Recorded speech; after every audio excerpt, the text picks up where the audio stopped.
I'm Joshua Rivedal. I am a survivor of suicide loss. I lost my dad when I was 25 and he was 60. When my dad first died, we didn't quite talk about it openly.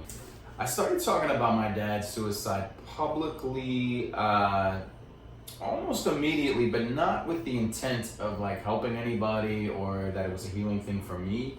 It was more of a rebellious thing in my head. I just needed to get it out because my father's father, my grandfather, died from suicide, and they never talked about it. And I was like, well, I'm going to be different from them, so I'll talk about it because they didn't talk about it. So it was really kind of that way. It wasn't until maybe a couple years later that I really began to talk about it to help other people. I made the shift and change to start talking about it to help other people because I had gone through a crisis about 21 months after I lost my dad. I was in suicidal crisis myself. I was almost 27. And I was living with undiagnosed health conditions, depression and anxiety.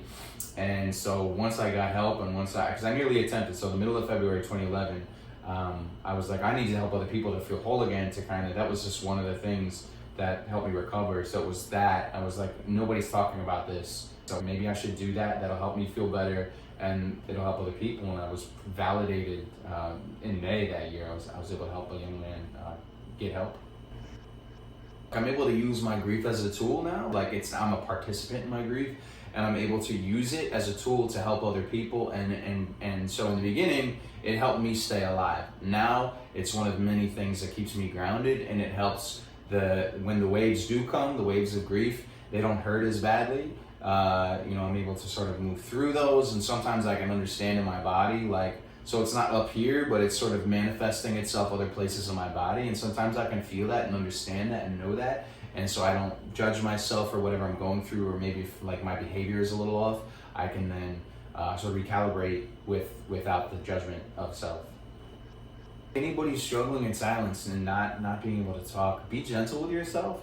The self-awareness, I think is a really big move on your part, and there's some strength in that you have that awareness. So you've taken a big step by acknowledging it. And the second piece, to start talking about it, really is cathartic. It's really helpful to speak about that. But I'd say go safe and be gentle. Yeah.